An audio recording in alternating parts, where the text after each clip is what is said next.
หลังจากที่เกี่ยวข้าวเกี่ยวน้ำอยู่หน้าแล้วก็ได้ฮุบกันขึ้นมาหน้าทองอีกพี่น้องเอ้ยชีวิตก็คือการเดินทางอีหลีระยะทางซีโนนาทองนี่บ่แม่นของง่ายๆเด้พี่น้องนั่งรถ2 ชั่วโมงฮอดระยะทางแม่นร้อย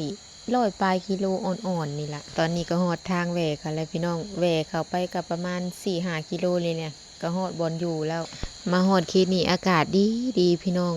เนื่องจากว่าอยู่แถวนี้น้ำชีอยู่ใกล้หน่วยผู้นี่ตอนนี้กำลังสิฮอดแล้วทุกคน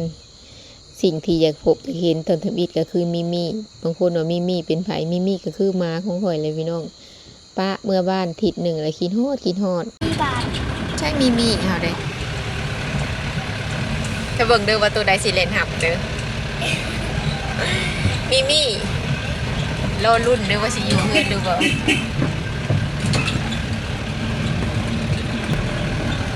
ไหลหลังมาจะตายฮอดเฮือนแล้ว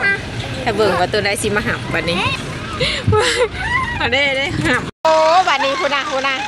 ไอ้โอ้ขี้ทอดกันยังกระเดี่ยแต่นี่ฮะพุ่นป้าดีใจที่เจ้าประเด็นเจ้าของดีใจขนาดเห็นเจ้าของมาหอดเทือนหอดซานเลยพี่น้องเอ้ยบาทนี้โอ้จะอีหยังตกในได้เนาะอันนี้เนาะมาเบิ่งสภาพเพื่อนบริอยู่อาทิตย์หนึ่ง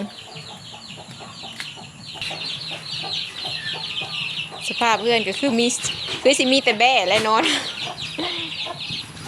เมื่อบ้านอาทิตย์หนึ่งกินหอดไทยกินหอดว่ากินหอดบอนเคยอยู่เนี่ยหอดเลยเด้อหอดหน้าท้องเลยเด้อ